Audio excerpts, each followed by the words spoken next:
आपके शरीर के काम आपके ऊपर, हमारे शरीर के काम, हमारा शरीर हमारे ऊपर हैवी हो रहा है। हमारी अभिलाषाएं हमारे ऊपर हैवी हो सकती है, हमारी लालसाएं हमारे ऊपर हैवी हो सकती है, हमारा शरीर हमारे ऊपर हैवी हो सकता है। बाइबल कहती है कि आत्मा शरीर के विरोध में और शरीर आत्मा के विरोध में विरुद्ध लड़ता रहता है। इसका मतलब यह है कि आपका शरीर आपके ऊपर हैवी हो रहा है।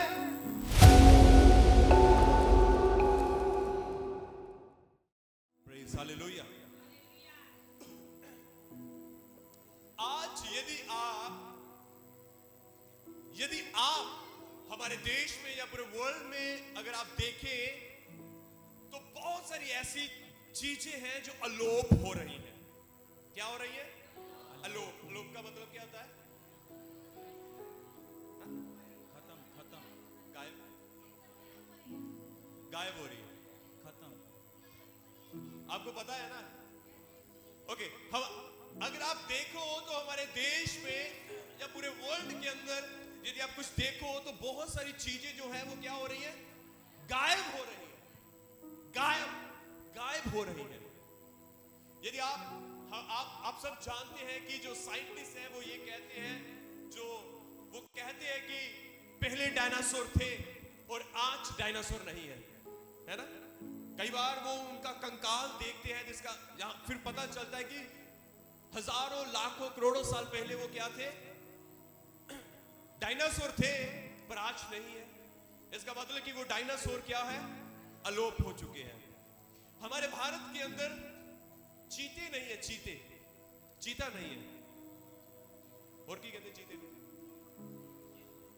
तेंदुआ, टाइगर दूसरा होता है, चीता ही कहते हैं ना, चीता नहीं है। मैंने एक दिन न्यूज में पढ़ा कि हमारे जो मोदी जी हैं वो उन्होंने किसी दूसरी कंट्री से अपने भारत के अंदर चीतों को प्लेन से यहां पर भारत के अंदर शिफ्ट करवाया। इसका मतलब हमारे भारत के अंदर चीजें नहीं है। सो बहुत सारी चीजें हैं कि जो हमारे देश में या वर्ल्ड में आप देखी जाए तो बहुत सारी चीजें क्या है? अलोप हो रही है, गायब हो रही है, गायब हो रही है। और भी बहुत सारी चीजें हो सकती है ना? और क्या हो सकता है? चलिए कोई बात नहीं, आपको पता है, कोई बात नहीं।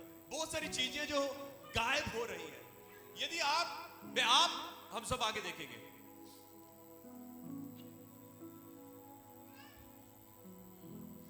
आज आत्मिक जीवन के अंदर भी, ध्यान से सुना, हम सब आगे देखेंगे, एक मसीही व्यक्ति के जीवन में आत्मिक जीवन के अंदर भी आत्मिक जीवन के अंदर लोगों के जीवन के अंदर क्या हो रहा है? एक प्रार्थना वाला जीवन गायब हो रहा है। लोगों के अंदर से हम कहने को मसीह हैं, पर हमारे अंदर से एक प्रार्थना वाला जीवन क्या है? गायब हो रहा है।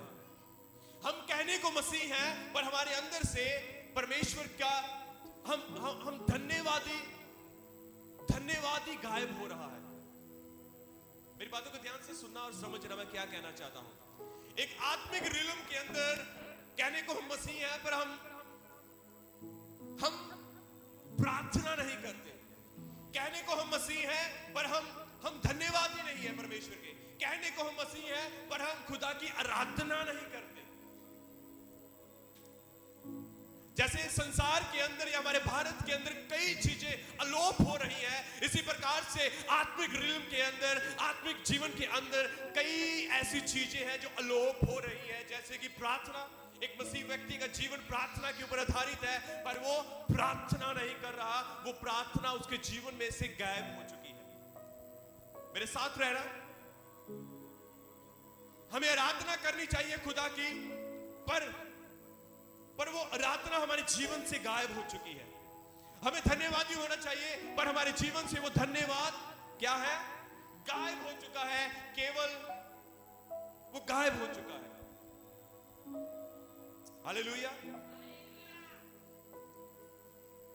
कई ऐसे हैं जिन्होंने कई समयों से प्रार्थना नहीं की, कई ऐसे हैं जिन्होंने कई समय से खुदा की आराधना नहीं की, कई ऐसे हैं जिन्होंने कई समय से खुदा का धन्यवाद नहीं किया, कई ऐसे हैं जिन्होंने कई समय से खुदा के साथ बैठे नहीं हैं।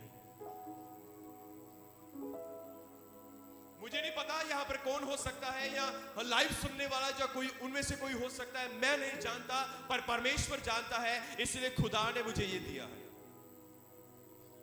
हालेलुया।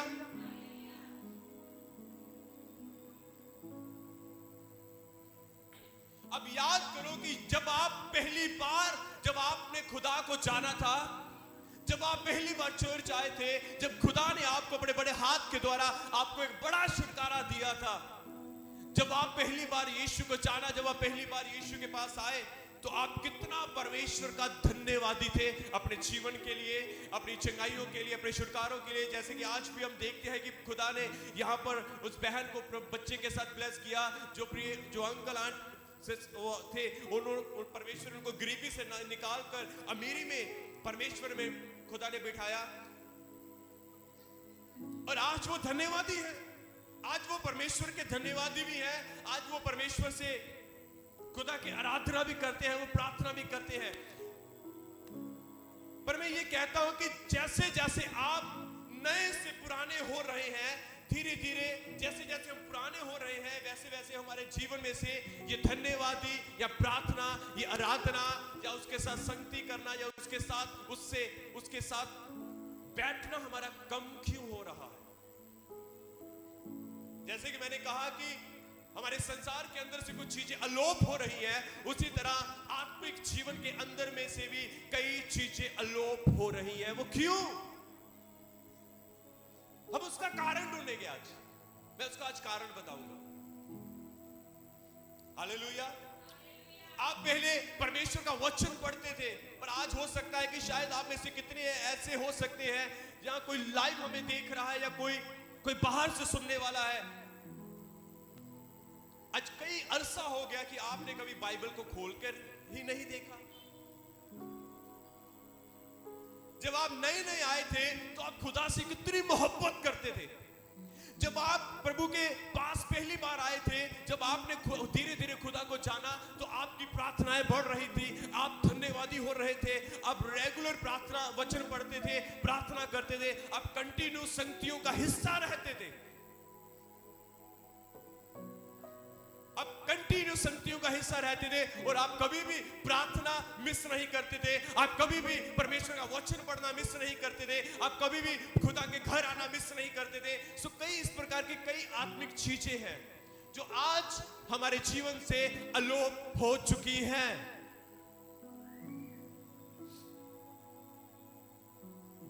Hallelujah, hallelujah. आज हम सब शांत बैठे हैं ना,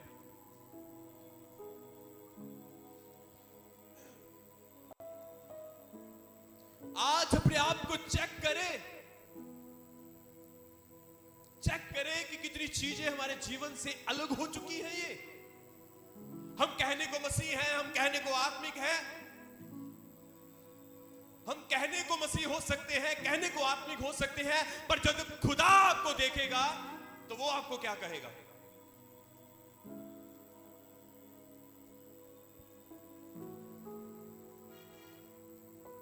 एक प्रार्थना करने वाला आत्मिक हो सकता है, वचन पढ़ने वाला आत्मिक हो सकता है, खुदा की संगति में आने वाला आत्मिक हो सकता है, खुदा के वचन के अनुसार चलने वाला आत्मिक हो सकता है। हम उसको आत्मिक कह सकते हैं, केवल खाली नाम वाले को आत्मिक नहीं कह सकते। हालेलुया।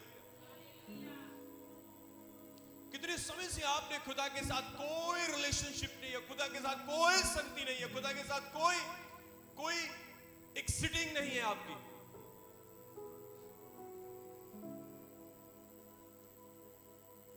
हम कहां पर हैं और हम कहां पर अपने जीवन को जी रहे हैं?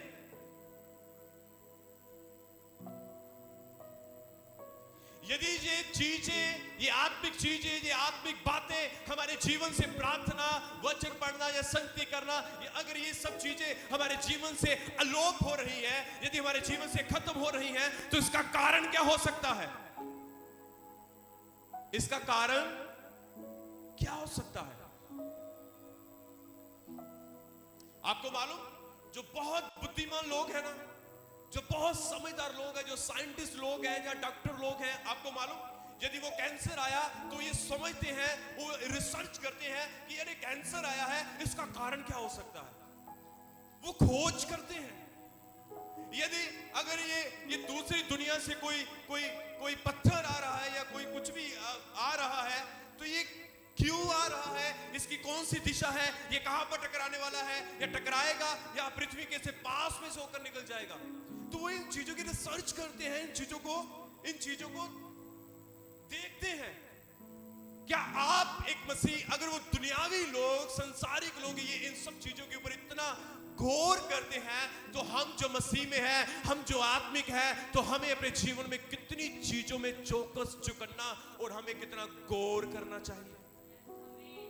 कितनों को समझ आ रहा है?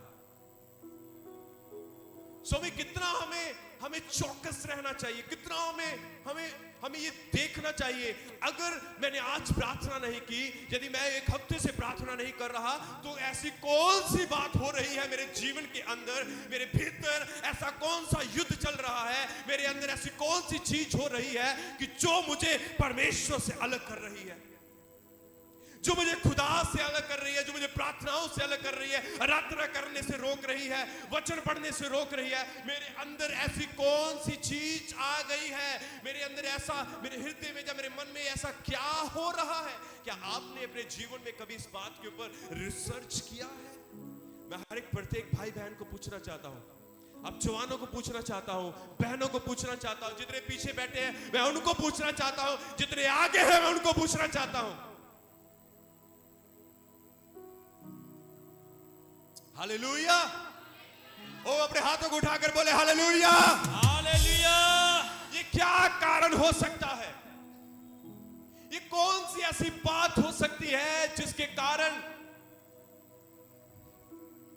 कई बार यदि आपका बिजनेस लॉस में जाए तो आप चेक करते हो, यार बिजनेस लॉस में जा रहा है, क्या कारण है? मेरे वर्कर काम सही नहीं कर रहे, अगर मैं, फिर आप हर एक चीज चेक करोगे, मेरे वर्कर काम सही नहीं कर रहे, ओके, मैं अच्छे से अपने समय को दे पा रहा हूं अपनी शॉप के ऊपर, अपने बिजनेस के अंदर, है ना? आप चेक करोगे। अगर आपके गले में से पैसा चोरी हो रहा है तो आप रिसर्च करोगे, यार मैं इतनी कमाई करता हूं, गले में से पैसा फिर खत्म होता है, उसका कारण क्या है? आप कई प्रकार के यत्न करोगे।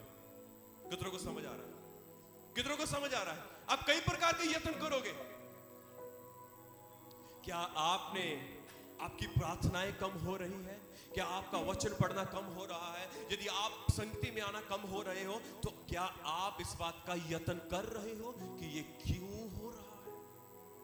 इसका कारण क्या है? क्या आपने इस बात के ऊपर कभी रिसर्च की है? यदि मैं पाप में गिर रहा हूं, उसका कारण क्या है? यदि मैं बुराई कर रहा हूं, उसका कारण क्या है? यदि मेरे साथ इस तरीके का व्यवहार हो रहा है, तो उसका कारण क्या है? क्या आपने अपने आत्मिक जीवन के अंदर रिसर्च कर रहे हो? कुछ मेरी बहनें कह रही है नहीं, क्योंकि वो सच कह रहे हैं। हाँ यार, बताएं आप नहीं?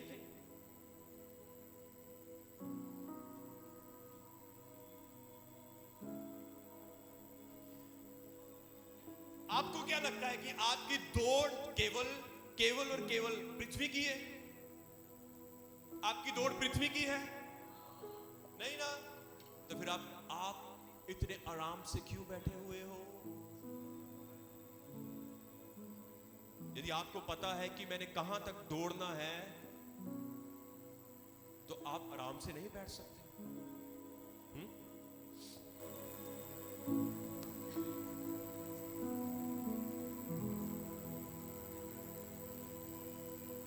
यदि आपको पता है कि मेरी दौड़, मेरा निशाना वो है, मैंने वहां तक दौड़ना है, तो आप आराम से नहीं बैठ सकते। हम आगे बढ़ेंगे।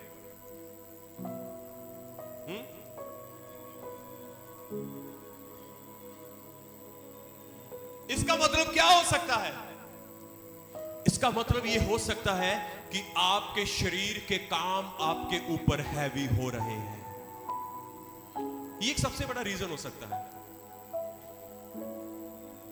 आपके शरीर के काम आपके ऊपर, हमारे शरीर के काम, हमारा शरीर हमारे ऊपर हैवी हो रहा है।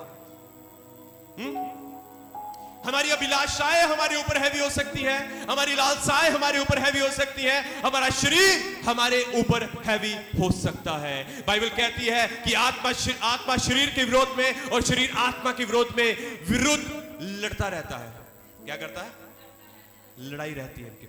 गलातियों की किताब के अंदर ऐसा लिखा है। इसका मतलब यह है कि आपका शरीर आपके ऊपर हैवी हो रहा है। इसका कारण और क्या हो सकता है?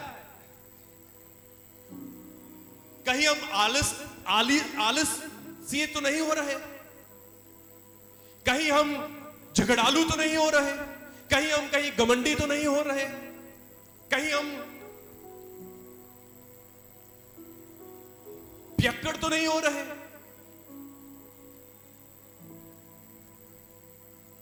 ये सब शरीर के काम है, बाइबल कहती है।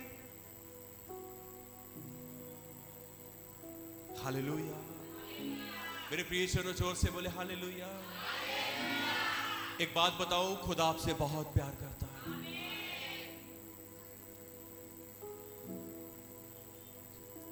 खुदा उसी से प्यार करता है जिसको वो लाठी मारता है। अपने पड़ोसी को बोलो, खुदा आपसे प्यार करता है। खुदा आपसे प्यार करता है। भाई भाई को बोले, बहन बहन को बोले, प्रभु आपसे प्यार करता है। आपको मालूम, मैंने लास्ट संडे मैंने कहा था कि अगर मुझे समय मिला तो मैं आपको बताऊंगा। आज वो समय है कि आलस जो है वो 7 महापापों में से एक भयंकर पाप है जिसकी सजा मृत्यु है। ये मैंने नहीं कहा, ये प्रभु ने कहा। जिसकी सजा, जोर से बोलो, मृत्यु है। अब रिसर्च भी करके देखिए, जब आप सर्च मारोगे 7 डेडली सिन, तो आपको ये मिलेगा। उसके अंदर और भी हैं, पर आज हम इसी के ऊपर मनन करते हैं थोड़ा समय। हालेलुया। कितने लोग तैयार हैं या परमेश्वर के वचन को सुनने के लिए? Hallelujah, hallelujah, hallelujah. आपको पता है कि जो आलस है वो 7 डेडली सिन में से एक महान भयंकर पापों में से आलस एक है। क्रोध भी है, घमंड भी है। जो घमंड है वो इन सब पापों का महापाप है, घमंड। और ये उसके नीचे आते हैं सारे, ठीक है? हालेलुया, जोर से बोले हालेलुया। परमेश्वर के वचन में आलस और आलसी के बारे में प्रभु ने कड़ी निंदा की है। प्रभु के वचन के अंदर परमेश्वर ने आलस और आलसी के बारे में, जोर से बोलो, कड़ी निंदा की है। बोलो, जोर से बोलो, कड़ी निंदा की है। हालेलुया। हम थोड़ी देर आगे देखेंगे। मैं आपको कुछ बताना चाहता हूं। मनुष्य के जीवन के सबसे बड़ा जो शत्रु है वो आलस ही है। आपके जीवन का सबसे बड़ा शत्रु आलस ही है। और आलस शैतान ही लेकर आता है। आलस कौन लेकर आता है? शैतान ही लेकर आता है। और आपके जीवन का सबसे बड़ा शत्रु आलस ही है। दूसरा, आलस व्यक्ति को जीवन में कभी भी आगे नहीं बढ़ने देता। आलस जो है वो व्यक्ति को कभी आगे नहीं बढ़ने देता, बल्कि वह पीछे की ओर धकेलता है। आप कभी भी देख लेना, आलस आपको हमेशा प्रार्थना करने के लिए रोकेगा। सुस्ती आपको, लेजीनेस आपको हमेशा प्रार्थना करने के लिए रोकेगी। वो हमेशा कहेगी थोड़ी देर और सो ला, थोड़ी देर और सो ला, थोड़ी देर और सो ला। जोर से बोलो, थोड़ी देर। वो आपको कभी आलस आगे नहीं बढ़ने देगा, पर वो आलस आपको पीछे की ओर ही धकेलेगा। कहां धकेलेगा? आपको पीछे की ओर ही धकेलेगा। आलस एक व्यक्ति के जीवन में उसके जीवन में सफलता, उसके जीवन में सफलता पाने, जो आलस है वो मनुष्य की सफलता को रोकता है और उसके जीवन में एक बड़ी रुकावट का कारण बनता है, एक बड़ी रुकावट का कारण बनता है। बाइबल कहती है कि तू कब तक अपनी छाती पर हाथ रख कर लेटा रहेगा, तेरा कंगालपन तुझ पे आ जाएगा। आलस आपको सक्सेस पाने से रोकेगा। आलस आपको बढ़ने से रोकेगा, आपको फ्रूटफुल होने से रोकेगा। आलस वो आपकी सफलता का, आपके जीवन का सबसे बड़ा शत्रु है। Hallelujah, hallelujah, hallelujah. बाइबल के अंदर से कुछ और बातें हैं, उसके बाद हम थोड़ा सा और गहरे में जाएंगे। हालेलुया। क्या आप सब मेरे साथ हो? जोर से बोले हालेलुया, जोर से बोले हालेलुया, हालेलुया। आलस आपको कहेगा बाहर बहुत ठंड है। शेर पुराना हो गया अभी। शेर क्या है? वैसे बाइबल कहती है कि आलस कहेगा बाहर सिंह है, शेर है। बाइबल कहती है, नीति वचन उसका 26 अध्याय पढ़ के देखे, वहां पर ऐसा लिखा है, आलस कहेगा बाहर शेर खड़ा है। फिर आलस कहेगा चौक में शेर खड़ा है। तुम ना जा। आज कलीसिया को आलस पता क्या कहता है? ओ बाहर बहुत ठंड है, सर्दी का मौसम आ गया। गर्मियों में भी कहता था बाहर बहुत तेज रेन है। गर्मियों में भी ऐसे इस प्रकार से कुछ बातें करता था, बाहर बड़ी तेज रेन है, तू भीग जाएगा, तू लून है, तू गल जाएगा, तू लून की डली है, तू क्या है? आलस कहेगा बाहर बहुत धूप है, तेरा रंग काला हो जाएगा, तेरा रंग काला हो जाएगा। आलस कहेगा बाहर शेर बैठा हुआ है। आलस कहेगा थोड़ी देर और लेट ले, कोई बात नहीं, कर लेंगे प्रार्थना। वो ये नहीं कहेगा भी प्रार्थना नहीं करनी, वो कहेगा प्रार्थना कर लेंगे पर अब थोड़ी देर लेट जा। प्रार्थना कर लेंगे पर थोड़ी देर और सो जा, थोड़ी रेस्ट कर ले।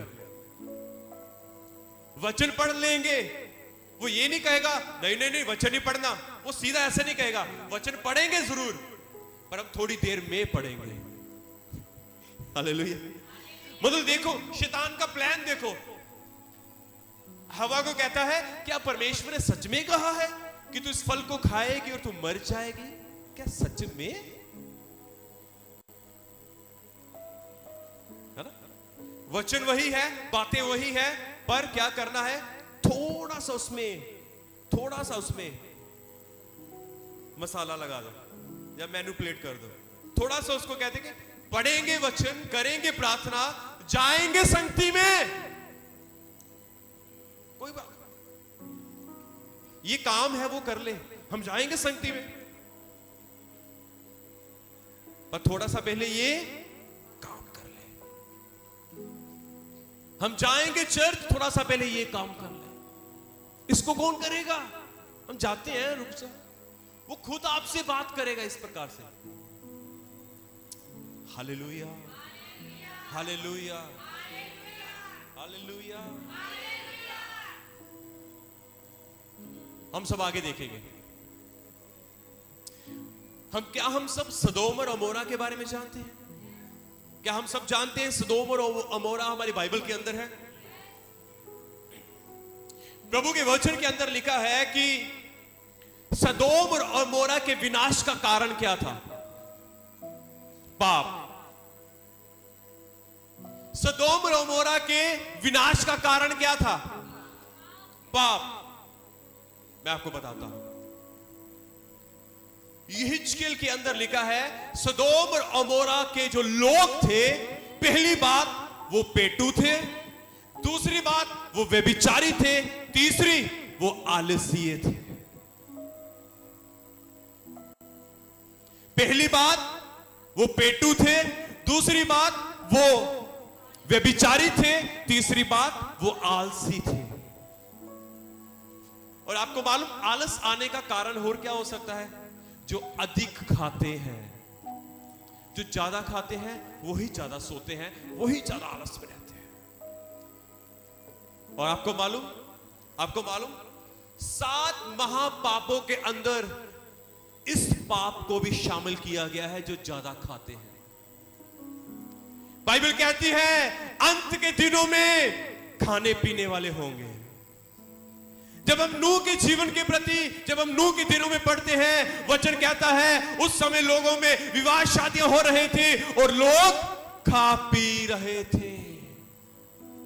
और जल प्रलय आया और जल प्रलय ने सबको विनाश कर दिया। आज भी अंत का समय है मेरे प्रियजनों कि लोग, ये महापापों में से ये पाप है, पेटू, पेट की पूजा करना, अधिक खाना। बाइबल कहती है, आप रिसर्च करें, महापापों में से एक पाप है। आज भी वो समय है, ये अंत का समय चल रहा है और लोग, यदि आप बाहर जाके देखें तो अधिक से अधिक लोगों का मन खाने पीने की ओर लगा हुआ है और शैतान वही बातें एक बार फिर से दोहरा रहा है। वही बातें एक बार फिर से, जो हजारों साल पहले थी, वो हजारों साल बाद फिर से वो बातें दोहराई जा रही हैं। विवाह शादियां हो रहे हैं और लोग खाने पीने में लगे हुए हैं। और बहुत जल्द यीशु मसीह बादलों में आ जाएगा, जो उसके साथ, जो आत्मा से भरे हुए हैं वो उसके साथ उठ के चले जाएंगे। हालेलुया, जोर से बोले हालेलुया। हालेलुया। आज सदोम और अमोरा के विनाश का कारण यही बताया जा रहा है कि वो पेटू थे, वे व्यभिचारी थे और वे आलसीय थे, वे आलस से भरे हुए थे। कलीसिया अंतिम दिनों के अंदर शैतान का यही प्लान है। कलीसिया आपको चौकस रहना है, आपको अटेंटिव रहना है। कलीसिया अंत के दिनों में शैतान का, बाइबल कहती है, यही प्लान है कि वो आपको सुस्त कर दे। और आप सुस्त कैसे होगे? आपकी तृष्णा अधिक दूसरी चीजों के ऊपर, खाने की ओर या दूसरी संसारिक चीजों के ऊपर लगी रहेगी, तो आप धीरे धीरे धीरे धीरे आत्मा में सुस्त हो जाओगे। समझ आ रहा है कितने को? जोर से बोले, बताए मुझे। Hallelujah, hallelujah. कलीसिया अंतिम दिनों में शैतान का यही प्लान है कि वो आपको सुस्त करेगा।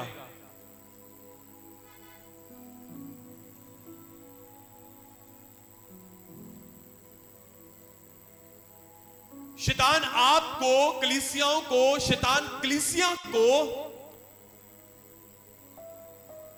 उसके पास और कोई तरीका नहीं है, उसके पास कोई दूसरा प्लान नहीं है, पर उसके पास ये एक बहुत बड़ा प्लान है कि आपको कलीसिया में आने से रोकने का। उसका यही एक प्लान है, तरीका है कि वो आपको आलस में धकेलेगा, वो आपको सुस्त करेगा, वो आपको सुस्त करेगा, वो आपको ठंडा करेगा, वो आपको कमजोर करेगा। या आज अंत के समय में यही उसका प्लान चल रहा है। जोर से बोले हालेलुया। आप एक अच्छी कलीसिया हो, पर शैतान अच्छा नहीं है, और वो आपको एक अच्छी कलीसिया से भी अलग करने की कोशिश करेगा, ताकि परमेश्वर ने जो आपके लिए रखा है वो आपको ना मिल जाए। जो खुदा ने आपके लिए रखा है वो आपको ना मिले। मेरे प्रियजनों में आपको यह कहना चाहता हूं कि यदि हम आलसी ना हो तो हम सही समय पर आशीष पाएंगे। यदि हम आलसी ना हो तो हम सही समय पर आशीष पाएंगे। यदि हम आलसी ना हो तो हम सही समय पर आशीष पाएंगे। यदि आप यशायाह नबी की किताब उसका 60 अध्याय पढ़े तो वहां पर ऐसा लिखा है, बाइबल वहां पर कहती है, उठ और प्रकाशमान हो क्योंकि यहोवा तेरे ऊपर उदय हुआ है। उठ प्रकाशमान हो क्योंकि यहोवा का तेज तेरे ऊपर उदय हुआ है। आमीन। हालेलुया। आज कलीसिया त्यासागर चमत्कार चर्च की कलीसिया को परमेश्वर कहना चाहता है, कलीसिया उठो क्योंकि यहोवा का तेज आपके ऊपर उदय हुआ है। आमीन। यहोवा का प्रकाश आपके ऊपर उतरा है। ओ आप जाति जाति के लिए आशीष का कारण ठहरने वाले हो। आप जाति जाति के लिए बरकत का कारण ठहरने वाले हो। ओ त्यासागर चर्च आपको कलीसिया, आप परमेश्वर आपको कहता है, उठ और प्रकाशमान हो। उठ और प्रार्थना में लग जा। उठ और परमेश्वर के वचन में लग जा। उठ और परमेश्वर की संगति में आना शुरू कर दे। उठ और आगे बढ़ क्योंकि यहोवा तुझे जाति जाति में ऊंचा करने वाला है। आमीन। यहोवा तुझे राज्य राज्य के ऊपर खड़ा करने वाला है। यहोवा तुझे आशीषों के साथ भरपूर करने वाला है। आमीन। अपनी हालत से बाहर आओ और उठो और आगे बढ़ो। खुदा कुछ आपके जीवन में नया, कुछ अद्भुत और कुछ अचंभा करने वाला है। हालेलुया। जोर से बोलो हालेलुया। हालेलुया। हालेलुया। कुछ ऐसा जो आपकी सोच से परे है।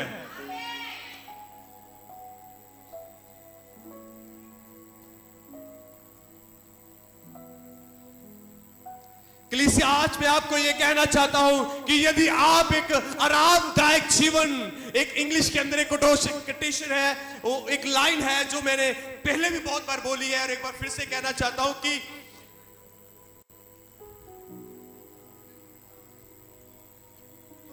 you will never want because you are in comfort zone. इसका अर्थ यह है कि आप कभी जीत नहीं पाओगे यदि आप एक आलस्य जीवन जी रहे हो। यदि आप एक आलस्य, एक आराम वाली जीवन जी रहे हो, आप कभी भी जीत नहीं पाओगे। यदि आपको जीतना है, यदि आपको अपनी बीमारी के ऊपर जय पानी है, यदि आपको अपने खर्चों के ऊपर जय पाना है, यदि आपको अपनी सिचुएशन के ऊपर जय पानी है, तो आपको उस कंफर्ट से उठना होगा जिस प्रकार से खुदा ने आपको कहा है, उठ और प्रकाशमान हो।